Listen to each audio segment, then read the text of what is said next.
Well, hi, folks. I'm Chris Dorr. I'm the director here for the North Carolina Firearms Coalition. And in this short video, I'm going to talk about the two candidates who are running to be your next state representative right there in House District 79.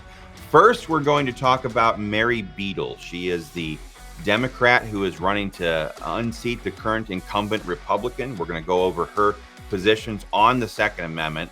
And then we're going to jump over and talk about the current Republican Keith Kidwell, who is running for re-election. I'll put an I right there by his name so that you guys can see it.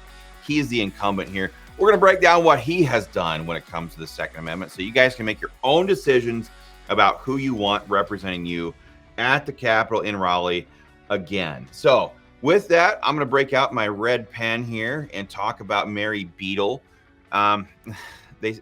In life, it's true that you can tell a lot about a person by who their friends are.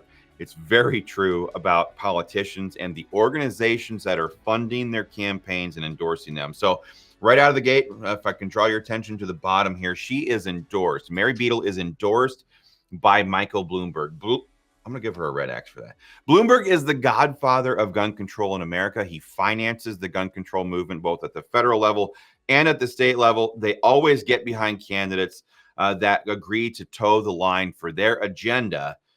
And so let's take a look at some of that policy here real quick. She supports universal gun registration. Universal gun registration gives government the ability to track, trace, and register gun owners like they're a bunch of sex offenders.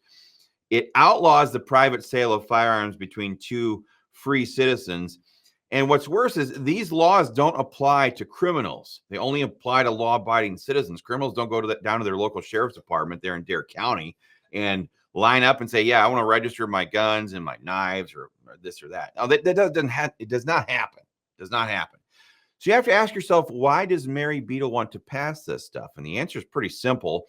Just turn on your television and you will find Joe Biden shouting, ban them, ban assault weapons. And you'll find Kamala Harris campaigning on mandatory gun buybacks. Both of those ideas are gun confiscation. They want to do that if they can ever get the chance to do it. But they can't confiscate firearms unless they know who owns what guns. That's what gun registration is all about. We're a hard no on gun registration, so she gets an X for that one as well. She supports red flag gun confiscation. Red flag laws are the destruction of due process rights for gun owners because they allow somebody to petition a court to have your firearms taken away from you without you ever being charged, tried, or convicted of a crime. The first you know about it is when your front door is getting no-knock rated at 5:30 in the morning. And we're really seeing a problem with the states where these have passed, where they're being weaponized against people in child custody court and divorce court. People are like, if I can get my former significant other red flagged, that's a gun charge. And now that can help me out in my child custody case over here to deny them child, visitation rights to see their kids. That's what's happening. She gets another red X for that one. She supports mandatory gun lockup laws. Kamala Harris herself was caught on video saying that the purpose of these laws is so that government agents can invade the sanctity of your home.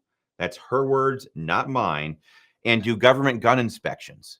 They want to be able to inspect to see whether or not you are keeping your firearms in a way that they have deemed necessary. And it's pretty rich. We went back and looked. Mary Beedle never said anything about the fact that the Democrats party, her party, left billions of dollars worth of real weapons of war on the streets of Afghanistan. They didn't store those weapons properly. But yet she wants these people to be able to come into your home and do these things. Number one, it's a violation of your Second Amendment freedoms. Number two, it's a total violation of your right to be secure in your person against unreasonable searches and seizures. So she doesn't know her Constitution. Mary Beedle gets another red X. She wants to repeal the self-defense laws that are already on the books. Mary Beedle wants to make it so that if you're ever, God forbid, in that situation where you have to defend yourself, that you must be able to prove to the court or a jury that you tried to retreat from that situation before taking action to defend yourself. It's a very old Marxist idea where they want to uphold the criminal rather than the citizen. Any father or mother out there who thinks about this kind of a situation, the idea of trying to retreat with your kids is preposterous, number one. But number two, pausing even for a moment in those situations to consider if you've done the right thing can very much likely be the difference between living and dying. So it's absolutely preposterous that Mary Beedle, and this is who we're talking about, would support something like that. Just absolutely blows my mind. She also wants to ban AR-15s. Now, she doesn't want to stop there. She wants to ban semi-automatic firearms, which includes Glock 43Xs, Ruger 1022s, Remington 1187 shotguns.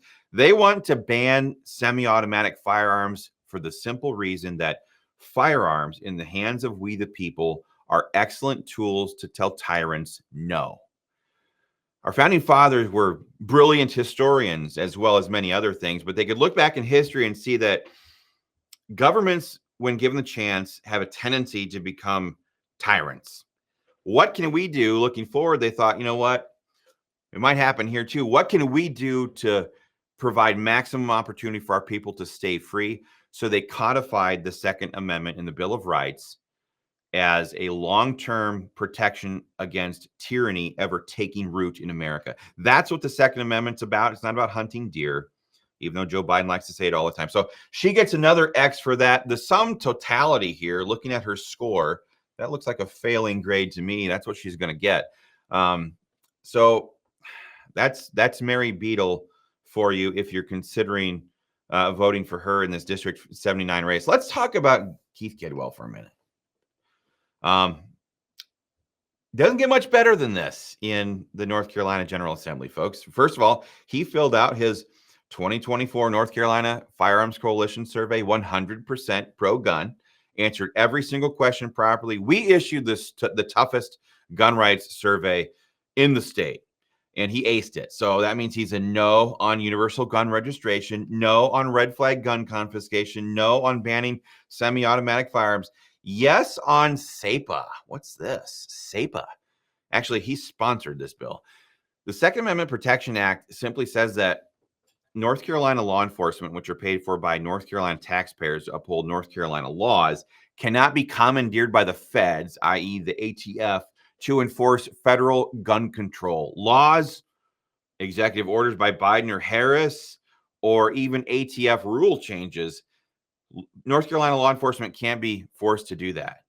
That's fantastic. That's probably the most the most important pro-gun bill that the entire North Carolina General Assembly could even consider right now because of its ramifications of pushing back against federal tyranny. He's the sponsor of that bill. He's also the sponsor of constitutional carry.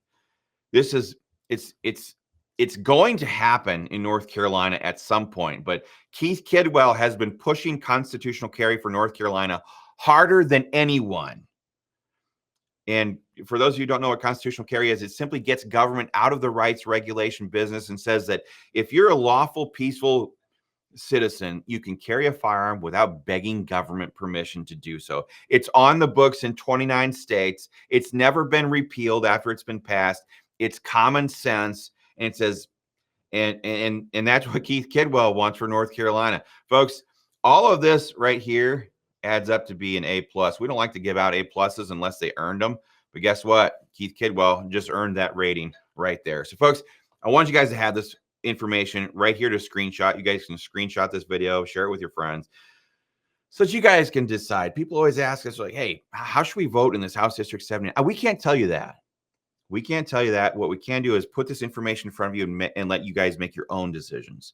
So I think the last thing I ask you to do, if you see Keith Kidwell on the campaign trail, walk right up to him and thank him for being an absolute fighter for the Second Amendment in his time in the North Carolina General Assembly. I've not known many better. If you see Mary Beedle out there in the campaign trail, tell her that this is not the 1700s sissy Brit England, okay? This isn't 1940s Germany, Italy, Japan, anything like that. I don't want to use that color. Just tell her this is 2024 North Carolina, the land of the free and the home of the brave, and that tyranny just doesn't go around here. So last but not least, folks, round up your pro-gun friends, family, loved ones, neighbors, coworkers. Head down to your local polls, and on November 5th, vote pro-gun.